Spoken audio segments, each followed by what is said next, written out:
Hello friends, today we are going to discuss the second part of the first chapter of geography, resources and development. If you have not watched the first part of this chapter, please watch it. I have given the link in the description. So before we begin today's lecture, let's have a look over the contents of this lecture.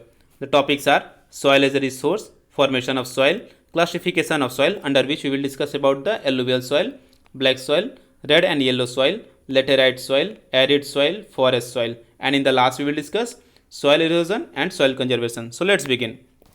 The first thing is soil as a resource. In the last lecture, my friends, I have discussed about the types of resources on the basis of exhaustibility, and in that I had discussed about the renewable and non-renewable resources. So soil is a renewable resource. It is a medium of the growth of the plants, and that's why it supports all the living organism including human being, and this is why we say soil is a living system. Next is the formation of soil. So it takes millions of years to form the soil up to a few centimeters in depth. There are some factors which contribute in the soil formation. These are parent rock or bedrock, climate, relief, vegetation and other forms of life, and time. So let's discuss all one by one. The first one is the parent rock. So all the soil are formed with the help of rocks. Means all the soils are formed with the help of some rocks. Like how it is formed, that we have to understand. See, with the help of rainfall or with the help of wind or snow, there were some cracks developed over the uppermost part of the rock, and with the help of these cracks, the water started entering in the rocks, and due to this water, some cracks were developed in the rock surface. Okay, and over the time, some vegetations like grasses and some small plants were grown over the top layer of the rock, and these roots of this all the plants started making some more fine cracks, and in the under this process four layers were developed over the rock. The topmost layer, which we can see very easily, where all the types of vegetations are found. Beneath that, one more layer is there, which is the subsoil weathered rock.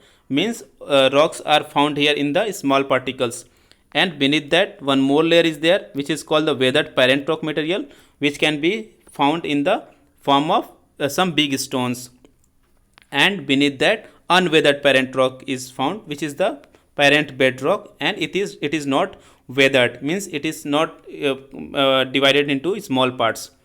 So this is the first factor, that is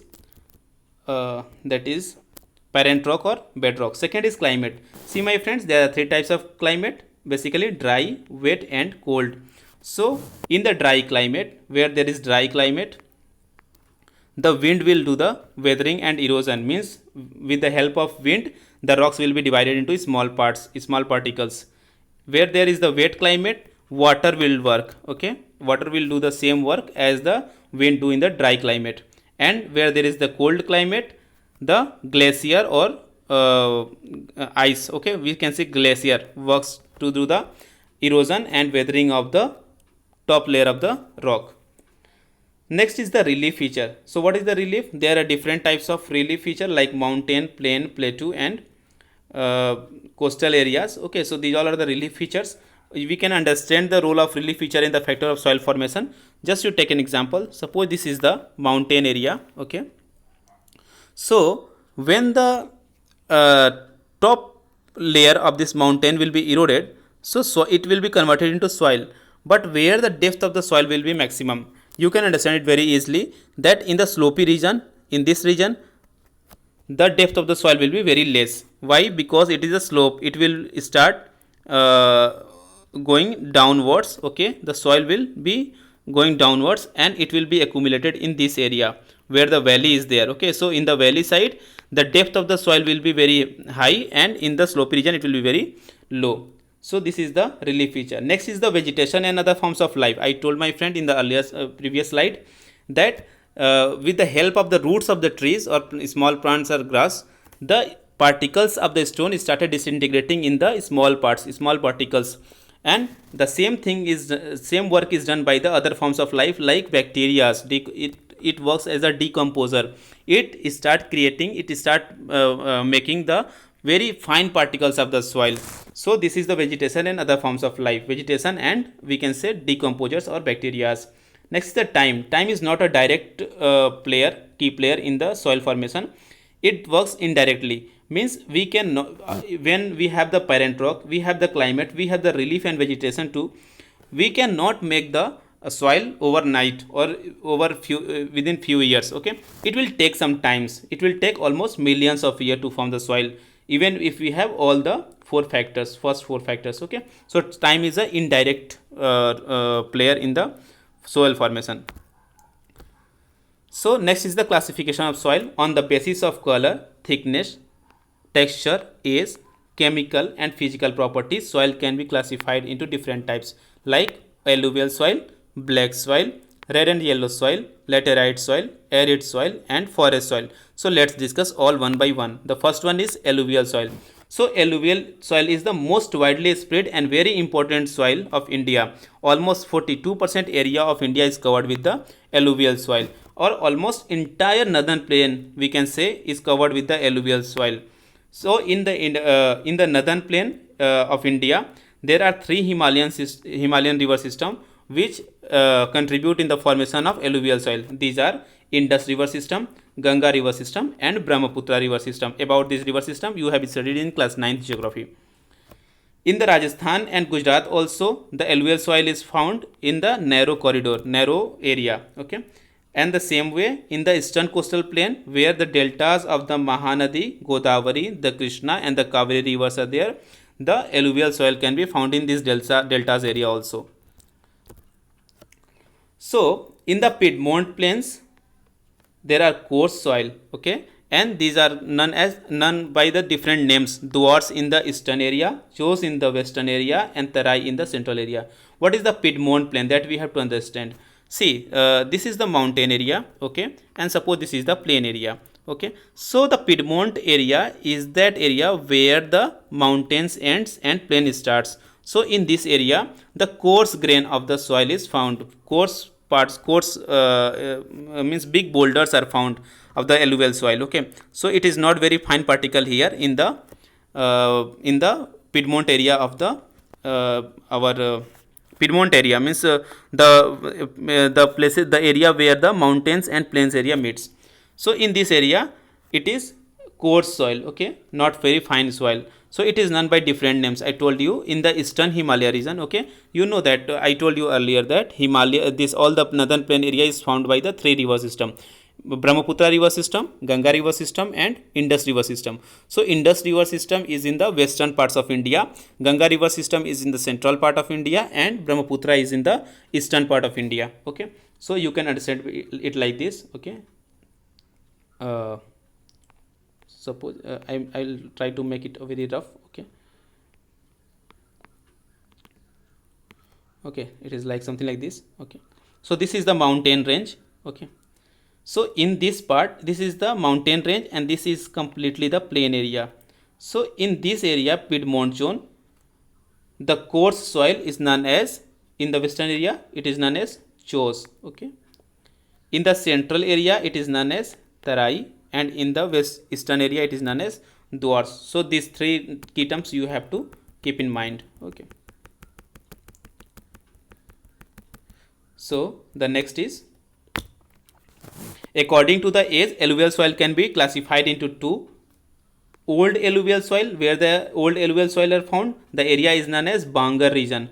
Okay, so you remember this old Bangar region, and it is formed here, the soil is formed in the Kankar, means stone form. And the areas where the new alluvial soil is found, it is known as the Khadar, and here the particle will be very fine. So how we can say which one is the old one and which one is the new one? See, the areas where the Ganga and Brahmaputra and Indus river were flowing earlier, okay, and now it is flowing in some other parts, okay, downwards.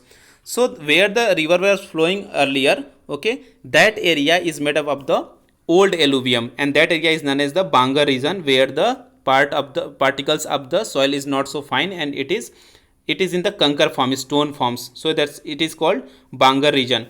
And the areas where now the rivers are flowing and every year the fine particles are coming from the mountain region, it is known as the Khadar region, and here the new alluvium is found and fine particles are found. Next, with the here in this soil adequate proportion of potash, phosphoric acid and limes are found, and which is very helpful for the growth of sugar cane, paddy means rice, and wheat. And besides then, other cereals and pulses also can be grown in this soil. So this soil is very important for the agriculture in India. So this is the area I told you. This is the area of Indus River, Ganga River system, and Brahmaputra River system. And this is the narrow corridor in the Rajasthan and Gujarat area. And this is the delta region of Godavari, Mahanadi, Krishna, and Kaveri. Okay. So this is this picture. By this picture you can identify the alluvial soil very easily. How does it looks? Next is the black soil, my friend. Black soil, by name itself it is very clear that black soil is black in the color, and it is also known as the Regur soil. And this soil is very much ideal for growing cotton. That's why it is also known as black cotton soil. Okay. It is found in the Deccan Trap. It is the basalt region. Basalt, what is the basalt? Basalt is the igneous rock. Okay, if you remember, you might have studied in class 7th that with the when the there are two types of basically igneous rock. One is ignite and one is granite, and second one is the basalt. Okay, so this black soil, it has a parent rock. As I told you that all the soils are formed with the help of some parent rock. Okay, so the parent rock here in the black soil is the basalt rock. Okay, and it is found in the northwestern Deccan Plateau. It is made up of lava. Okay, because in the igneous rock, how it is formed? It is formed with the help of lava. Okay, so plateau of Maharashtra, Saurashtra, Malwa, Madhya Pradesh, Chhattisgarh, in these all areas, and the southeast direction along the Godavari and Krishna valleys, the black soil can be found very easily. It is made up of the extremely fine particle, very clay particle. Okay, like the flour. Okay, wheat flour, like that. It is a very fine particle. It is well known for the capacity to hold the moisture. Means it is wet. Means if it meets with the water, it will hold the moisture for a long time. And my friend, this is the reason this capacity of holding moisture of the black soil, it helps in the it helps in the growing cotton. This is the only reason why we can grow cotton in this area. See, it is found in the area where the temperature is very high. Okay, and rainfall is little bit low as compared to other parts of the country, and this soil has the capacity to hold the moisture. And cotton is such a crop which needs to have moisture for the roots, but for its flower. Okay, cotton flower, it doesn't need a single drop of water which can destroy the flower. Okay, so high temperature it gets from the outside, and under the surface the roots get moisture from the soil. Okay, because soil has the capacity to hold the moisture for a long time. Then it is rich in the calcium carbonate, magnesium, potash, and lime. In this black soil, okay, due to the high temperature and very low rainfall, deep cracks are developed during the hot weather season. Deep cracks means, like, if this is the rock region, the deep cracks will be developed. I will show you the picture, then you can easily understand it. So deep cracks are developed over the during the hot weather season, and when the deep cracks are developed, the proper aeration of the soil, it helps to the proper aeration of the soil. Let's understand this by the picture. It is I will show you the picture in the next slide. It is very sticky when wet. Sticky. Okay, like when we pour the water over the flour, wheat flour, no, so in the same way it will be very sticky, and it will be very difficult to work. Okay, so that's why immediately after the first shower, whenever the rainfall occurs, and the first rainfall itself, or pre monsoon time, we start doing the agriculture. Okay, because after a long, if we will not do the irrigation, okay, if you will not do the agriculture in this tilting in this soil for a long time, then it will be sticky. Okay, soil will become very sticky, and it will not be possible to do the agriculture over this area. So this is the black soil, my friends, and here you can see the cracks over this area. Okay, and with the help of these cracks, the proper aeration is done. Okay, aeration means the the air enters in these cracks inside the soil. Okay, and once the first rainfall occurs, okay, the farmers can start their agricultural practices. Okay, so this is the area, you see, this is the area in the dark color. This is the area of black soil, right? So come to the next. Next is the red and yellow soil. It develops in the crystalline igneous rock. Again, basalt is also igneous rock, and red and yellow soil is also found over the igneous rock, crystalline igneous rock. Okay, in the areas of low rainfall in the eastern and southern parts of the Deccan Plateau. Where the black soil was found, it was found in the northwestern parts. Okay, but this red and yellow soil is found in the eastern and southern part of the Deccan Plateau, in the states of Odisha, Chhattisgarh, southern part of Mid-Ganga plain, and along with the Piedmont zone of the Western Ghats. I have already discussed about the Piedmont zone, the area where the mountains ends and the plain starts. Okay, so Piedmont zone of the Western Ghats. So in this area, the red and yellow soil is formed.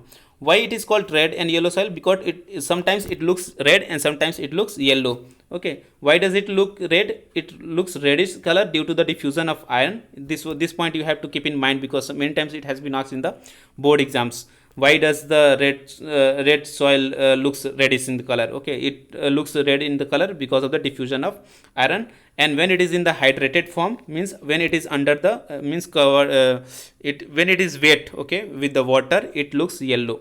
Means after the rainfall, after during the monsoon season, it will looks yellow, and when it is a very summer season, that time it will looks red in the color. So this is the red soil, and when it will be in the hydrated form, it will look yellow. Okay, so this is the area, all the areas in the red color, this one, this one. So this is the area of red and yellow soil. Next is the laterite soil. Laterite soil, this is the word laterite is derived from the Latin word later. Later means brick, means why we say it laterite? Because it is so solid that we can cut the rock we can cut the area of the soil and we can make the bricks without any other way. Okay, simply you cut the soil and you will get a brick. Okay, almost 4.5% area of India is covered with the laterite soil. It is developed in the area where the temperature is very high and the rainfall is also very high. Intense leaching due to the heavy rainfall. What is the meaning of leaching here? Because of the very high rainfall, all the minerals which should be found over the top layer of the soil, it started, see, this is the top layer, and because of the very high rainfall, all the minerals over the top layer, it started entering in the lower part of the soil, and that's why on the upper part we cannot get enough minerals. Next is humus content is very low in this area. Why humus content is very low? What is the humus that you should know? Humus is actually the, we can say, organic materials, organic things, bacteria. It is made by the bacteria. Okay, how does it form? That bacteria started decomposing the leaf, okay, leaf or any other things which are found over the surface, and because of very high temperature, all the bacteria get destroyed and the humus content is very low. Okay, organic fertilizers, we can say humus. Okay, it get destroyed, all the bacteria get destroyed due to the high temperature. Then it is it becomes suitable for the cultivation when we use manures and fertilizers in enough doses. Okay, it is found in the area of Karnataka, Kerala, Tamil Nadu, in some parts of Madhya Pradesh also, and in the hilly areas of Odisha and Assam. It is useful for growing tapioca, tea, rubber, coffee, and cashew nut. This one you should remember. This cashew nut, many times it is asked in the board exam that which soil is helpful for growing cashew nuts. Okay. So this is the area. This one, this pink color areas. Okay. This is the area of laterite soil. Okay. This one. And this is how the laterite soil looks. It is not so fine grains. You can cut the rocks like you can cut the soil as we cut the rock. Okay, and you will get the bricks. That's why it is called laterite soil. Next is the arid soil. It is red to brown in the color. It is sandy in texture. Where is it found? Arid soil. It is found in the desert area. Okay, so you might have seen in the movies, or in some of you may have seen in the real arid soil. Okay, if you have visited the western parts of the Rajasthan, you might have seen the arid soil. It is sandy in texture and saline in nature. Okay, and in some areas the high temperature is so high that we can evaporate the we can let the evaporation done, and we can obtain the common salt by just evaporating the water in that area, means the salinity is very high in this area. This is very dry area, okay, because of very low rainfall and very high temperature, and due to this again the humus in this soil is very low, okay, and moisture is also at the same time very low because of the dry climate.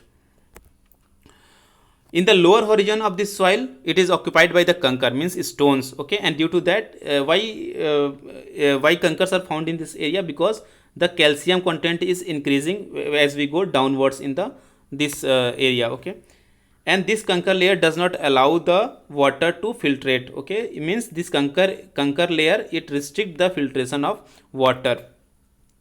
After the proper irrigation, we can do the cultivation in this area as we have done in the Western Rajasthan. In as earlier, as whenever we were thinking of the Western Rajasthan, we were thinking that there is no cultivation, there is no irrigation, no agriculture. But with the help of some technology, after the Green Revolution especially, we have started doing the agriculture in Western Rajasthan also, where the arid soil is found. So this is how the arid soil looks, okay, and this is the area of arid soil. Next is the forest soil. By the name itself, it is clear the areas of the forest, okay, especially rain forest in the hilly and mountain area, okay. So the hilly and mountain, in the hilly and mountain area, forest soil are found.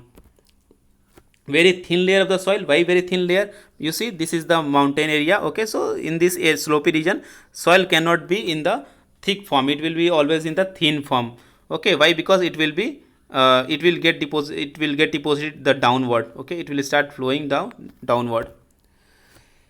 It is loamy and silty in the valley side, means the thick layer and very fertile layer is found in the valley side. What is the valley side? This is the mountain, suppose, okay. So this is the valley side, this is the slopey area, and this is the peak, okay, and coarse in the upper slope, okay. In this slope the particles will not be very fine, but in the valley side it will be very fine particle here, okay. Denudation is done in the snow areas. What is the meaning of denudation? Okay, suppose this is the mountain area, okay, this is the mountain area. So if it is snow covered, so sometimes the snow will be melted, sometimes it will start freezing. So melting and freezing continuous process, and start doing the denudation, means cutting down of the lower part of the this slope, okay, and this is called denudation. So due to the denudation, there is the acidicnation, and again the very low humus. Why low humus? Because the bacteria cannot survive in this area, that's why. Very fertile in the lower valleys in this area, okay, valley region, it is fertile, particularly on the river terraces and the alluvial fans. What is the meaning of alluvial fan? We will see this. See, this is the mountain area, okay, this is the mountain area, this is the plain area. So, okay, so this Piedmont zone, this is called the here it is alluvial fans are formed. Like example, you see, this is the two areas, okay, and rivers comes down from between the two peaks, okay, and here it will make a area where the fine particles will be accumulated, and this will be very fertile.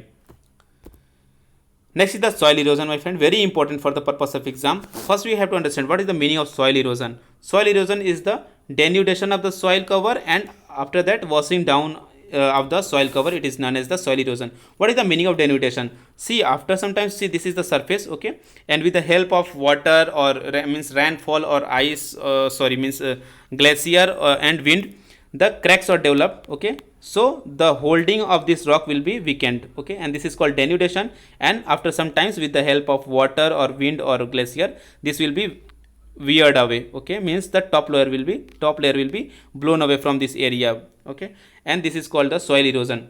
The process of the soil formation and soil erosion, okay, these two processes, formation and soil erosion, it all go hand in hand simultaneously. If we do not interfere, if it happens naturally, it will happen simultaneously, means soil formation and soil erosion, okay. So there are some causes of the soil erosion, okay, like deforestation, overgrazing. Deforestation, you know, I hope you know, the deforestation means cutting the tree on the large scale. Overgrazing by the animals. How does it contribute in the soil erosion? We will discuss it. Construction, mining, brick making, and defective farming methods, and others are the natural forces like water, wind, glacier, okay. So let's discuss all one by one. Deforestation means cutting the trees on a very large scale. So when we cut the tree on the large scale, what happens? The tree has the capacity to hold the soil, okay, the roots of the tree hold the soil, and it doesn't allow the soil to flow away by water, or blow away by the wind or glacier or any other forms. So the roots of the tree holds the water, holds the soil. Okay, so when we cut the tree on a large scale, it is called deforestation, and deforestation causes the soil erosion. Next is the overgrazing by the animals. Here you can see it by this picture. When the animals do the overgrazing, the top on the top layer there is no grasses, and grasses has the capacity to hold the soils. Okay, so when after the overgrazing, there will be no grass on the top layer of the soil, and the soil particles cannot be hold. Okay, so this is also a factor behind the soil erosion. Next is the construction. When we do the construction, we human being itself, we erode the top, we do the erosion of the topsoil. Okay, we destroy the topsoil layer. Next is the mining. Again, in mining process also, we wear away the topsoil layer. Next, brick making. In this also we do the same thing, soil erosion. Defective farming method, how does it help in the soil erosion, that we have to understand. See, this is the slope area. Suppose this is the slope area, and here if we have to do the agriculture, what if we will start plowing in this way, okay, downwards. Okay, so what will happen when the rain comes? Okay, so the soil will wash down very easily. Okay, but if we do the irrigation in this way, okay, parallel to the slope, then water will hold in this slope. Okay, so this is the correct way. Okay, and doing the irrigation in downward way, it is the wrong way of defective farming method. Next is the natural forces like water, wind and glacier. This also contribute in the soil erosion. Now we have to understand some other key terms like gully erosion. Okay, what is the gully erosion? See, this is the, by this picture you can understand, when the river flow toward on the slope area, okay, it creates some uh, some deep cracks, deep channels. Okay, and these deep channels, this erosion in the form of deep channel, this is called the gully erosion. Next is the sheet erosion. Okay, what is the sheet erosion? This is sheet erosion. When the top layer of the soil is eroded on a large scale, it is called the sheet erosion. Next is the bad land. When the land, any land, when it is unfit for the cultivation. Okay, when the top layer is washed down in such a way that we cannot do the agriculture over that, it is called, that area is called the bad land. Okay, and the bad lands of the Chambal basin, which is in the Madhya Pradesh area, it is called ravines. This one you should remember. Okay, now what are the methods of soil conservation? There are basically 5 methods: afforestation, contour plowing, terrace farming, strip cropping and shelter builds. Let's discuss all one by one. This is the afforestation, means growing plants. By growing the plant, we can hold the soil with the help of the roots of the plants. Okay, next is the contour plowing. What is the contour plowing? Suppose there is an area which has a slope. Okay, so I told you that we should not the defective way of farming, we should not do the irrigation in downward way, we should do the irrigation in this way. Okay, when we will do the in this way, the soil cannot be eroded very easily. Next is the terrace farming. This we do in the hilly region. Okay, we do the irrigation by making the hill in the form of terrace. Okay, so this is called the terrace farming. Strip cropping. In the strip cropping, we grow the grasses on strip between the crops built. Okay, this is called the strip cropping. How does it help in the soil conservation? When the wind blows, the wind cannot be blown away by the soil cannot be blown away by the wind very easily. Okay, so with the help of this strip cropping, we can do the soil conservation. Next is the shelter belts. On the boundary of the our field, we can grow some trees, and these trees will obstruct the wind speed of the wind, and with the help in this way we can do the soil conservation. So this was that much was there on for this chapter, my friends. Now this is the 1 mark question which have been asked in the previous years, like which type of soil is most suitable for growing the crop of cashew nuts. You can easily tell the answer. It was the laterite soil. Okay, which type of soil is found in which type of soil in India is most widespread and important? If you remember the first type of soil which we had discussed. Highlight the importance of contour plowing. What is formed when the water flow over large areas down the slope, causing soil erosion? In the previous second, third, last slide we had discussed about this. Bad land and ravines are found in which river basin of India? Okay, what is meant by strip topping, and which region of India does terrace cultivation stop? How, in which region of India does terrace cultivation stop soil erosion? So in the hilly region, I had discussed it. Okay. Now the 3 or 5 marks question. Describe any three main features of alluvial soil. I hope you can discuss it. Okay. Black soil. Three main features of the black soil. Three measures to control the soil erosion. Three main features of arid soil. How does the red soil develop and in which parts of India? Okay. And what makes it looks like red and yellow? Okay. Then suggest any three measures for the soil conservation. Explain any 5 factors responsible for the soil formation. State the geographical factors that are responsible for the evolution of the black soil. Why is it considered the most suitable for the growing cotton? I hope you understood this. How is alluvial soil formed? Distinguish between the Khadar and Bangar. Highlight the necessity of conservation of resources. So this much only, my friends. If you have any doubt, please ask in the comment box. I will try to reply as soon as possible. Thank you very much.